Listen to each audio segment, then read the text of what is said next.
Imagínate que llegas a la escuela y tienes un preceptor trans, que tienes una profesora travesti, que puedes hablar de tu historia. Ya eso te marca una cierta posibilidad de contacto distinta a la que no tienes en otros espacios. Mira, una cosa que me llenó de ternura, una estudiante que una vez, se llama Betiana, que me dijo una vez, Manu, a mí lo que más me hace feliz de La Mocha es que es el lugar donde me miran a los ojos, me llaman por mi nombre y me tratan con respeto.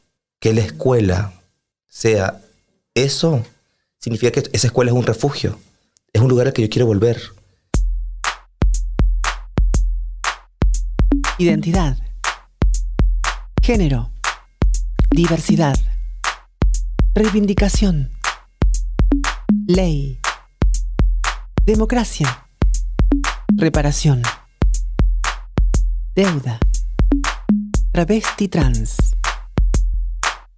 El 9 de mayo de 2012 se empezó a saldar una deuda histórica, gracias a la lucha de nuestro colectivo impulsado por Loana, Diana, Claudia Pía y tantas otras compañeras que sostuvieron su indoblegable convicción en nuestro derecho a ser.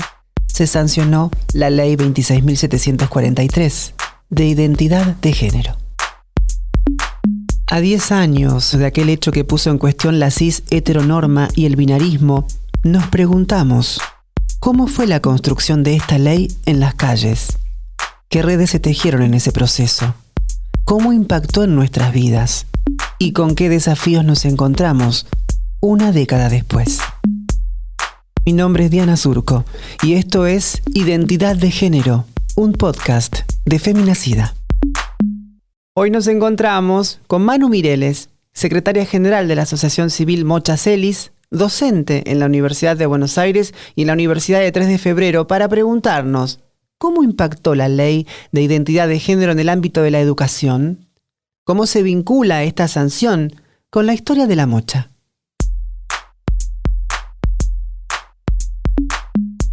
Para empezar esta entrevista, en el marco de los 10 años de la Ley de Identidad de Género, te quiero preguntar, por un lado, ¿quién sos vos?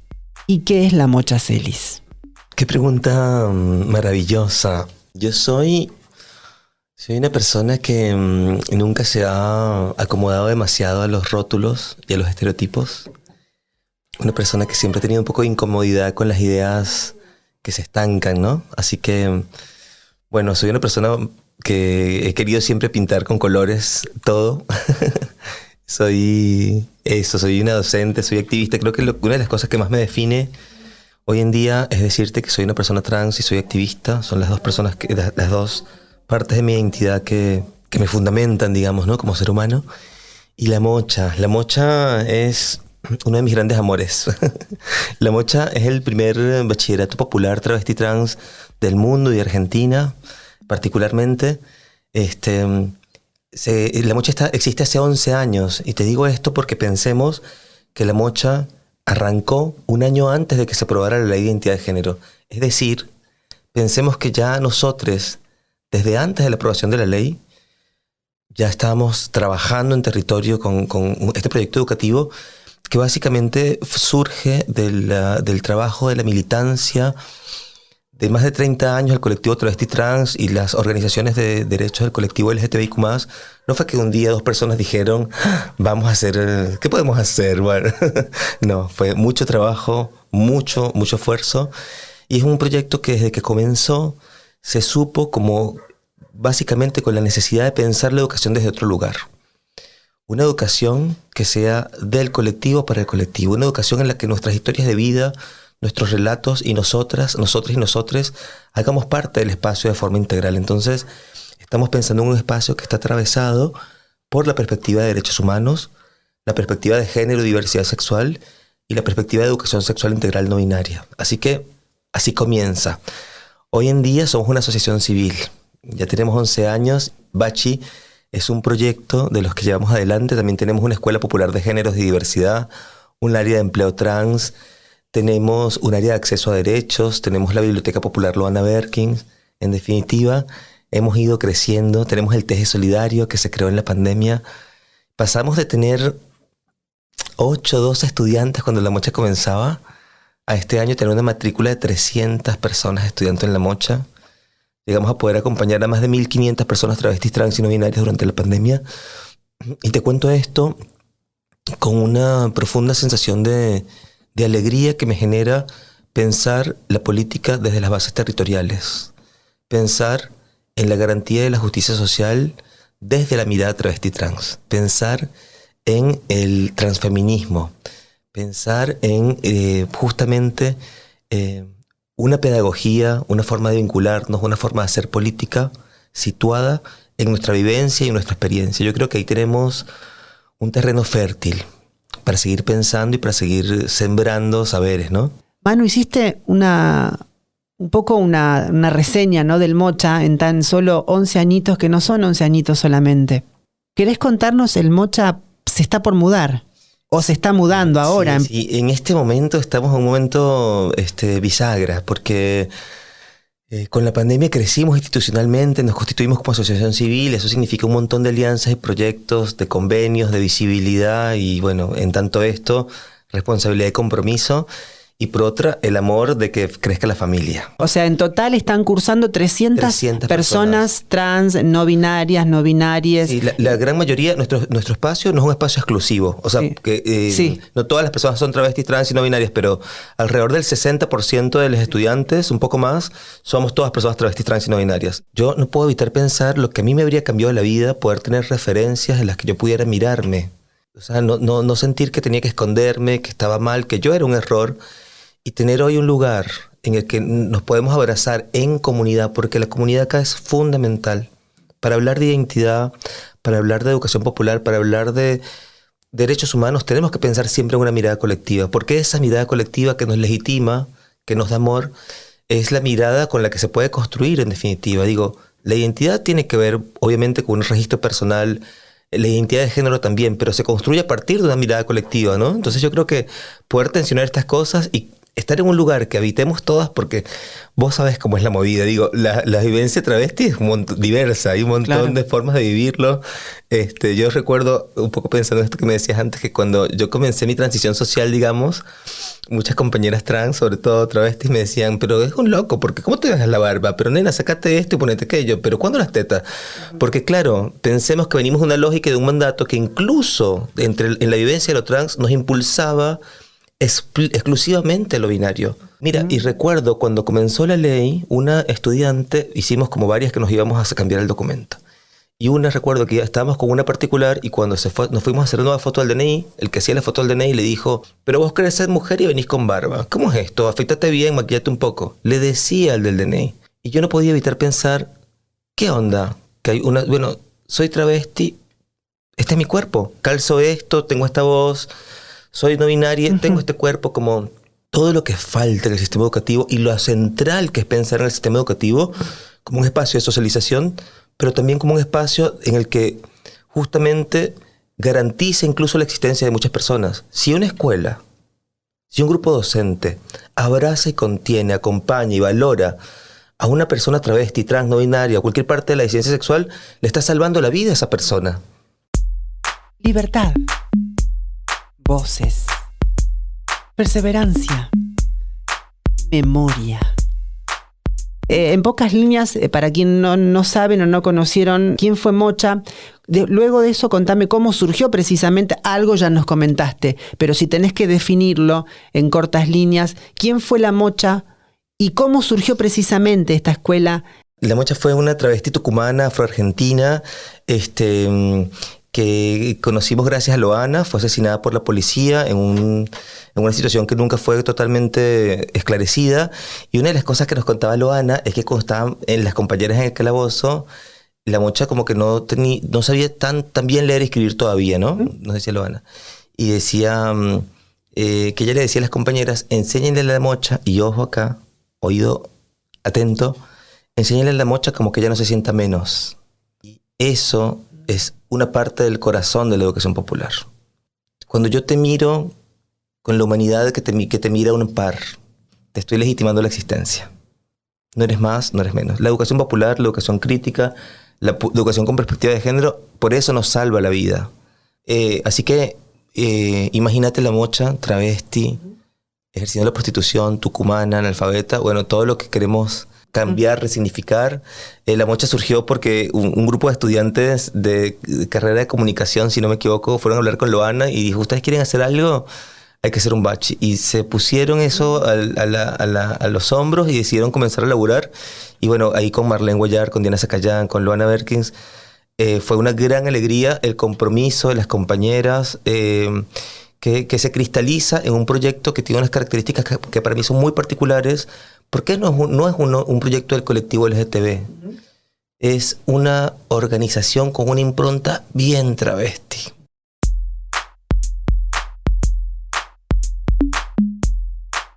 Cuando hablamos de 10 años de ley de identidad de género, la educación cumple un rol fundamental porque es uno de los derechos y es una de las luchas aclamadas en el camino, entre otros componentes cuando hablamos de la salud y acceso a la vivienda, etcétera, etcétera, etcétera. Hoy nos reúne el tema de la educación porque estamos hablando con una educadora que pone su cuerpo y su historia con quienes asisten a la Mocha Celis, con el sueño de terminar el secundario, con el sueño de poder tener su título, con el sueño de poder imaginarse y hacer real un horizonte, ¿no?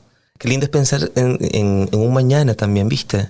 ¿Sabes una cosa que pasa en la Mocha? Pasaba sobre todo antes.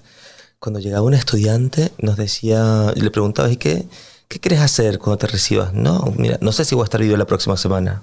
Ahora, cuando están terminando tercer año, ay, ¿sabes que quiero ser instrumentadora quirúrgica? ¿Sabes que quiero ser docente de literatura? Es que yo te cuento esto para que entendamos la dimensión de lo que estamos hablando. Cuando una persona, en términos generales, una persona cis, va al secundario, es como un camino más de la vida. Para una persona travesti trans que fue expulsada de su casa, de la escuela, hace parte de esta discriminación estructural de la que estuvimos hablando, es un sueño inmenso, digamos. Cuando comienzan las inscripciones, hay inscripciones presenciales. Cuando terminamos la inscripción, yo quisiera poder contarte con palabras la carita de una compañera que tú le dices, bueno, bienvenida, vas a terminar tu secundario, bienvenida a la Mocha Celis. No te puedo explicar la emoción, es como, y cuando reciben los títulos, digo, no se quieren ir más de la Mocha, digo, siempre van a ser parte de la familia, digo, es como, esto que no, es una puerta de entrada. Muchas veces cuando se habla, por ejemplo, de ESI, en la educación se dice que la ESI es la puerta de entrada a la ciudadanía sexual, y yo más bien tengo otra lectura sobre la ESI y por qué es importante garantizar que se cumpla la ley de identidad de género en los ámbitos educativos, que se cumpla la ley de educación sexual integral, porque para nuestro colectivo es la garantía de vida, no es la ciudadanía solamente. Y por otro lado, algo que me parece muy importante, que también es un marco en el que siempre me parece que está bueno remarcarlo, y es que cuando hablamos de las leyes que garantizan los derechos para el colectivo LGTBIQ+, como la ley de identidad de género, ley de matrimonio igualitario, ley de cupo de inclusión laboral travesti trans, estamos hablando de la profundización de la democracia, estamos hablando de la justicia social, no estamos hablando de leyes que favorecen solamente un colectivo específico, estamos hablando de algo que dijo Estela de Carlotto, recuerdo en un acto de la Universidad de Madres, dijo, es que a ustedes les pasa en democracia lo que a nosotros nos pasó en la dictadura, el no reconocimiento de la identidad. Ayer estaba en un cumpleaños y me encontré una amiga y me dice, te quiero decir algo, y me agarró con una complicidad chocha. Así como, digo, cuéntame. Ya me hice el cambio en el DNI. Yo no sé si una persona que no sea trans o no binaria, que se haya hecho cambio registral, sabe lo que eso significa. Que tus cuadernos en la escuela no tengan tu nombre, que tus lápices en la escuela no tengan tu nombre, que en la lista no te llamen por tu nombre. Es muy violento. Y te cuento esto porque yo creo que hay algo de la ley que tiene una dimensión material, pero también es importante entender la dimensión simbólica que tiene la ley de identidad de género. Una ley que además es un acto de reparación. La ley, como la identidad como un acto de reparación, y la identidad comprendida desde lo que cada persona hace con todo esto que la sociedad le entrega. Lucha. Mariposas. Orgullo. Hablamos de la historia de educación porque te quiero preguntar cómo vivieron el proceso de redacción y sanción de la ley de identidad de género, por un lado. ¿Por qué considerás que esta ley no era necesaria, sino imprescindible para los y las compañeras? Ya algo ya comentaste también. Ya hace muchos años con la ley lo vivimos con mucha emoción porque este texto, como muchos otros, fue parte de una construcción colectiva. Digamos, la ley de identidad de género fueron textos trabajados con la participación de organizaciones, cosa que es fundamental y cosa que es inédito también en la región y en el país. Muchas veces los marcos normativos son una bajada de línea que sacan de un cajón. Acá estamos hablando de un proceso normativo que se construyó colectivamente, que fue abrazado por la comunidad, también igual como pasó con la ley de cupo de inclusión laboral travesti trans. Así que eso fue como una cosa que yo quiero valorar mucho. Y también quiero valorar mucho que fue una propuesta superadora.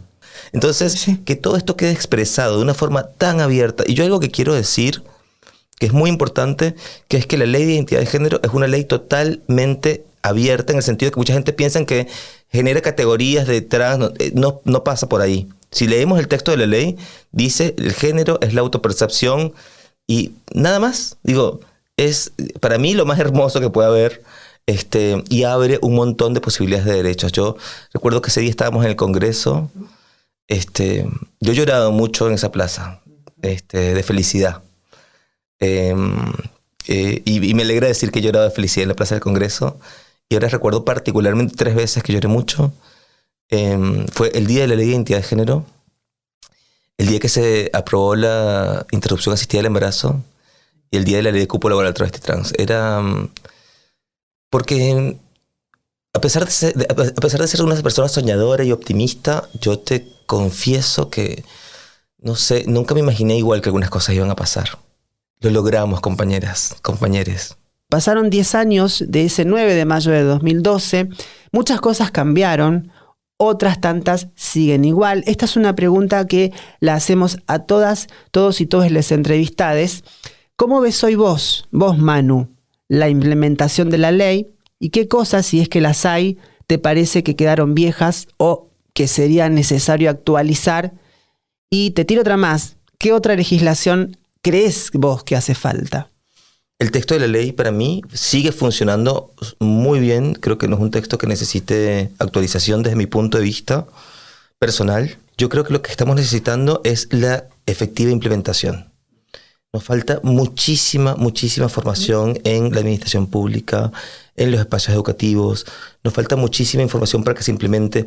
Digo, la cantidad de obras sociales que están haciéndose la vista gorda para reproducir la patologización, la deuda que tiene la universidad pública en términos de garantizar la formación en medicina con perspectiva de género, la formación docente con perspectiva de género.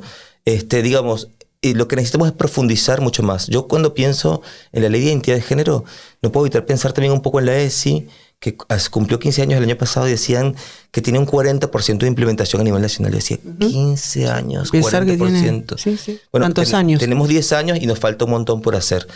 Y yo sí, y sí hay algo de marco normativo que yo creo que es indispensable que avance, que es una ley integral trans.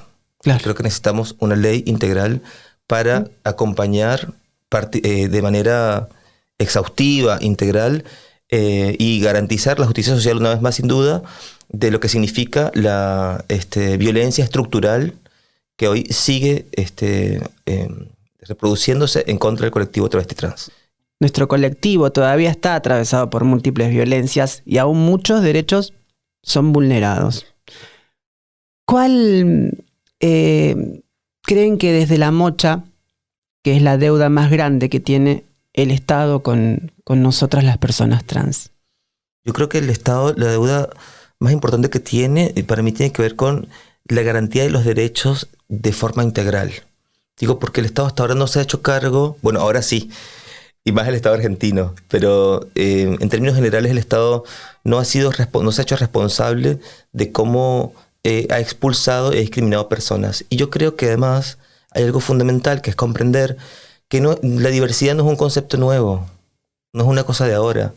Argentina, Latinoamérica siempre ha sido un continente y un país diverso, y corrernos hacia un lugar en el que la democracia sea capaz de valorar la diversidad es fundamental, porque la diversidad suma una posibilidad de mundos y abre una posibilidad de mundos muchísimo más cerca del buen vivir, muchísimo más cerca de una mejor relación entre las personas, con las instituciones, muchísimo más cerca de una relación con el medio ambiente que sea sustentable. Así que yo de hecho quisiera que estuviésemos corriéndonos cada vez más a pensar también desde la mirada travesti trans, la ecología, las políticas. Y enunciaste componentes que van más allá de, porque es propositivo, porque hay una mirada amplia y propositiva. A veces nos preguntamos, ¿es necesario remarcar o la etiqueta o qué somos? Pero somos todos seres humanos. Sí, está bien, es verdad, somos todos seres. Yo también tengo una mirada muchas veces más macro de que somos seres y somos personas y humanos y tenemos sentimiento y no hay género. Pero en el caso de nuestra historia, es necesario que hoy sea abordado con estos nombres concretos e identificaciones concretas, porque precisamente las violencias que venimos recibiendo históricamente es precisamente por ser quienes somos. Entonces, mirar la necesidad de visibilizar y poner en práctica y generar las herramientas, las que sean. Nuestro país está tomando vanguardia con respecto a la legislación. Y entonces es necesario, como cuando se habló y se trató, se sancionó y se promulgó y se vivió fervientemente la ley de matrimonio igualitario. ¿Qué importancia tiene la articulación con la política? El movimiento y la lucha por alcanzar las deudas que todavía nos deben la democracia y el Estado. Sí, para mí es indispensable que nosotros y nosotras hagamos parte de la política por muchos motivos. Y el principal es que yo creo que tenemos otra mirada para construir políticas. Tenemos otra lectura para hacer política. Y esa otra lectura es una lectura que es crítica a un montón de procesos que reproducen el heterosis patriarcado, sin duda, pero además que se replantea incluso la forma en la que se toman las decisiones, se replantean las lógicas de poder, se replantean lo que significa el sistema de justicia, nos replanteamos un montón de injusticias, inequidades, mucho más allá solamente de temas de diversidad. Yo creo que nosotros además, sin duda, necesitamos estar ocupando los espacios para que nuestra representación sea parte del colectivo. Entonces, eso es fundamental. Digo, que haya una persona que sea parte del colectivo travesti trans o del colectivo LGTBIQ+, en el Senado, en la Cámara de Diputados. ¿Por qué no presidenta? Yo creo, ¿sabes qué? Es fundamental para los feminismos, y si algo aprendo con los feminismos, tiene que ver justamente con la idea de materializar la interseccionalidad, ¿no? Como no estamos hablando solamente de lo simbólico, creo que cada vez más tenemos una gran necesidad de replantearnos y problematizar justamente todo esto, ¿no? Y cuando digo problematizar me refiero a dos cosas. Bueno, perdón, maestra Ciruela. Nos encanta, poner atención a lo que decimos y a lo que hacemos. No es solamente lo que decimos. Digo, acá tenemos que pasar a la instancia del hacer. Entonces, yo si tuviese que pensar la política desde la mirada feminista, si tuviese que pensar la política desde la mirada travesti, diría que a diferencia de la política como se vive hoy, que es una mirada profundamente patriarcal, no sería como construir edificios, poner ladrillos y terminarlo y aplaudir. Sería algo más parecido a un jardín. Porque va a estar con vida, hay que cuidarlo, depende del tiempo, hay que dedicarle espacio. Para mí necesitamos poder retomar y recuperar otras ideas para comprender el mundo. Y si algo proponen los feminismos es reflexionar desde lugares sentidos, comunitarios, participativos y amorosos. Te queremos agradecer por tu visita, por tu entrega, por tu espacio, por tomarte un ratito para estar con nosotras y sobre todo por ponerle voz, más allá del cuerpo y tu historia y todo lo que estás poniendo, tu voz en este podcast que va a prevalecer y ya queda para el éter y para quien quiera escucharlo, porque esa es la idea, proponerlo con la atemporalidad, ¿no? Y que lo escuchen chicas y chicos y chiques hoy como lo podrán escuchar dentro de 10, 20, 30 años y así. Seguir caminando. Hablamos con Manu Mireles. Pueden seguirla en su Instagram en @personanoBinaria y al Bachillerato Popular Mochacelis en @Mochacelis. Gracias por escucharnos en Identidad de Género, un podcast sobre las implicancias de la Ley de Identidad de Género en las historias y experiencias de quienes militaron por su sanción. Este podcast fue una creación original de Feminacida junto a Posta. La edición de este capítulo estuvo a cargo de Leo Fernández. Producción periodística, Camila Meriño, Catalina Filgueira y Emilia Holstein. En la producción general, Rosario Beltrán. Dirección ejecutiva por posta, Luciano Banchero y Diego del Agostino. La identidad visual es de Nela Díaz. La música es de Tomás Blasco. Mi nombre es Diana Surco, soy periodista y locutora. Nos encontramos una vez más la semana que viene por tu plataforma de podcast favorita.